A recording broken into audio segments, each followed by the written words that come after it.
Brigadier صاحب ایک بڑا امپورٹنٹ کویشچن ہے and I am very confused, کیونکہ دو جنگیں سائڈ بائی سائڈ چل رہی ہیں، ایران کی، اسرائیل کی، امریکہ کی، اور دوسری طرف پاکستان کی اور افغانستان کی، تو میں اس کو اگنور نہیں کر سکتا. I have to keep on referring back to it. ہم نے دیکھا ہے کہ امریکن اکوپمنٹ جو ہے افغانز یوز کر رہے ہیں، but as I understand it, tank ہو، موٹر ہو، MPG فائٹر ہو، آئی مین واٹ ایور جو بھی چیزیں ہوتی ہیں، ایک تو they need regular maintenance, they need a flow of spare parts, and they need specific training. Weapons ان کے پاس آ گئے، لیکن اس کا یوسیج کیسے ممکن ہوا؟ آئی مین پلیز انلائٹن اس. دیکھیں، جب یہ بائیڈن ایڈمنسٹریشن جب ودرو کر رہے تھے تو انہوں نے ہیسٹ میں $7.2 بلین کا ویپن ایمونیشن چھوڑ کے گئے ہیں. ہم نے لیٹ سے یہ نہیں ہم کہہ سکتے کہ وہ اس کو جلدی میں چھوڑ گئے ہیں، بائی ڈیزائن چھوڑ کے گئے ہیں. We should be very clear about it. اگر وہ چاہتے تو پاکستان کو دے جاتے، اگر وہ سنسیئر تھے، سینٹرل ایشیا میں کنٹریز کو دے جاتے، یا ڈسٹروائے کر جاتے، یا پاکستان کو بھیج دیتے.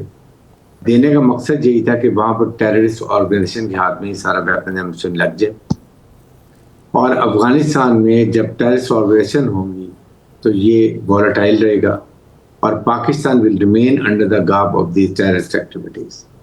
مقصد کیا تھا کہ بلوچستان کسی حالت میں بھی جو ہے نا وہ پیسفل نہیں ہونا چاہیے. اگر بلوچستان پیسفل ہوگا تو افغانستان جو چائنا کے ساتھ ہمارا چل رہا ہے سی پیک، یہ کمپلیٹ ہو جائے گا. سی پیک کمپلیٹ ہوگا تو گوادر پورٹ آپریشنلائز ہو جائے گا.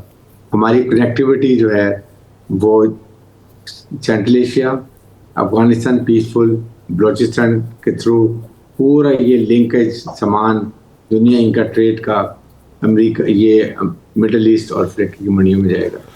کاشکر سے سامان آئے گا 9 دن میں، یہ بھی چلا جائے گا. چائنا کو 90 دن لگتے ہیں سمندر کے راستے میں اپنا سامان لے جانے میں.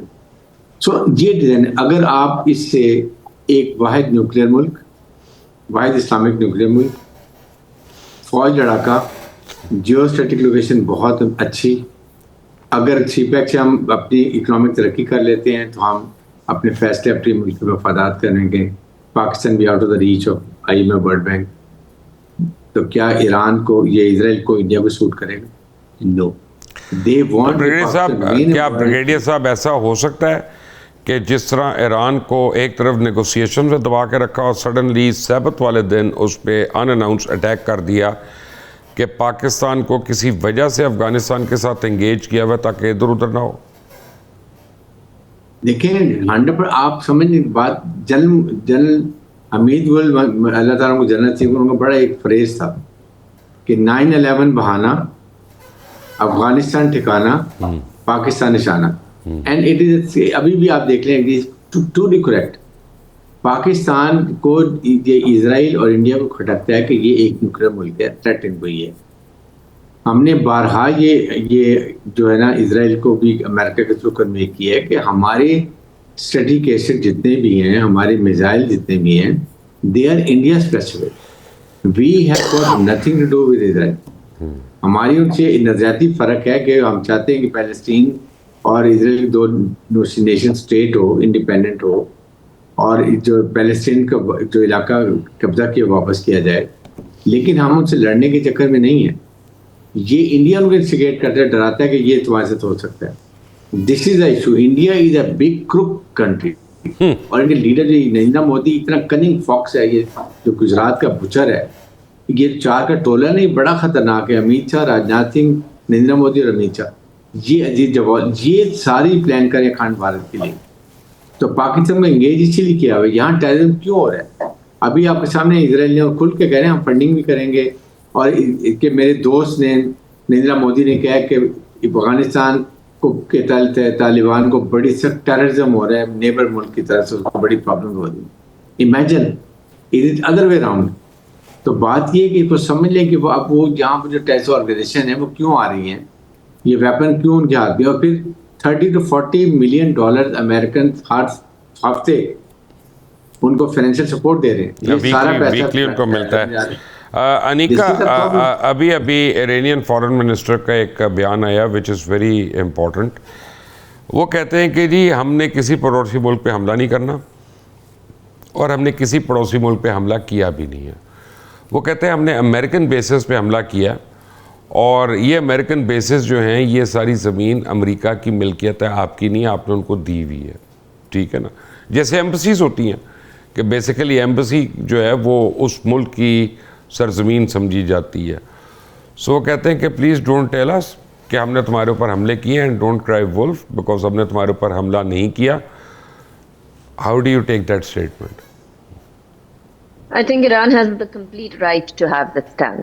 It might not be something جو کہ it bodes well with the neighborhood or the Middle Eastern countries, but اس ٹائم پر جو ایران کے ساتھ ہو رہی ہے, ایران ہر اس جگہ کو نشانہ بنائے گا جہاں سے اس کو خطرہ ہے کہ اس کے خلاف کسی قسم کی کارروائی کی جا سکتی ہے, چاہے وہ ملیٹریلی نیوی کی طرف سے ہو یا ایئر فورس کی طرف سے ہو یا any boots on ground inside. So yes, یہ اسٹینس بالکل ٹھیک ہے اس سینس میں کہ جو لینڈ ہوتی ہے ایمبسی کی لینڈ, جس طرح آپ نے فرمایا, وہ اسی ملک کی لینڈ ہوتی ہے, وہ اسی ملک کی کنسیڈر کی جاتی ہے, اور اسی طریقے سے جو بیسز ہیں ان کو بھی اسی طریقے سے کنسیڈر کیا جائے گا. But at the same time یہ جو تمام ممالک ہیں یہ اس کو بڑا ذاتی طور پر لے رہے ہیں, کیونکہ اس ٹائم پر ان کے اپنے سارے کے سارے جو اکنامک انٹرسٹ ہیں, جو اس ٹائم پر انویسٹمنٹ کے ہیں, پراپرٹی کے ہیں, انویسٹرز آنے کے ہیں, جو ملینئرز دبئی کے اندر جمع ہو رہے ہیں, the most millionaires in the وہ world. تو کہتے ہیں ہم امریکہ جا کے ٹیکس دے دیں گے, ہمیں نکالو یہاں سے, انگلینڈ جائیں گے ٹیکس دے دیں گے, یہاں سے نکالو ابھی. تو وہ ساری کی ساری چیزیں ان کی ڈیمیج ہو رہی ہیں. انہوں نے ایک امیج بنایا ہوا ہے, یو اے ای نے بھی بنایا ہوا ہے, اب سعودیہ بھی اس ریس میں آ گیا ہے, قطر اس ریس کے اندر آ چکا ہے. سو یہ ساری کی ساری جو انہوں نے امیج بنایا ہوا نا, economically developed, the most economically viable region and the most appropriate place to have business, وہ سارا کا سارا ہیمپر ہوگا. آج یہ جنگ ہوگی تو کئی سال لگیں گے اس کو ریکور ہونے میں. آپ کو یاد ہوگا کووڈ کے زمانے میں ان کی اکانومی سارے ممالک کی بڑے برے طریقے سے ڈیمیج ہوئی تھی, اور اس کی وجہ سے they had to take a setback. اور ایگزیکٹلی وہی بات آج بھی ہے کہ وہ نہیں چاہتے کہ اس جنگ کے اندر ان کو گھسیٹا جائے, چاہے وہ بیسز ہی کیوں نہ ہو. لیکن میرا ایک سوال ہے مبشر صاحب, کوئی بھی ملک اتنا بیوقوف کیسے ہو سکتا ہے کہ اپنے دفاع کو کرائے پہ دے دے؟ کسی ٹائم پر وہ ملک جس کو آپ نے اپنے دفاع کو کرائے پہ دیا ہوا ہے, وہ ملک آپ کے خلاف ہو جائے تو پھر آپ کیا کریں گے؟ اپنی ہی سرزمین سے اپنے ہی لوگوں کے اوپر اٹیک کرائیں گے. اسی لیے میں کہتی ہوں کہ آپ پاکستان کی فوج کے خلاف آپ جتنا مرضی آپ سیاست کر لیں, لیکن فیکٹ از کہ کل کو آپ کسی کرائے کی فوج کی طرف نہیں جا سکتے. آپ نے دفاع اپنی فوج سے ہی کروانا ہے, تو بہتر یہی ہوتا ہے کہ یکجا ہو کر رہا ہے. آپ کے, میں آپ سے تو کئی دہائیوں بڑا ہوں, تو میں آپ کو ایک ایکسپیرینس سے ایک بات بتا دیتا ہوں کہ ہر ملک میں ایک فوج ہوتی ہے, اور جس ملک کی فوج نہیں ہوتی نا, اس میں دوسرے ملک کی فوج آ جاتی ہے, اور آپ روک نہیں سکتے اس کو. ٹھیک ہے نا, یہ ایک آپ دیکھیں انڈیا کے ساتھ کس طرح ہم نے ڈیفینڈ کیا, ورنہ 5 گھنٹے میں اگر ہم نے ان کا وہ اشر نہ کیا ہوتا تو آپ کے خیال میں کہ انہوں نے ہمیں چھوڑنا تھا.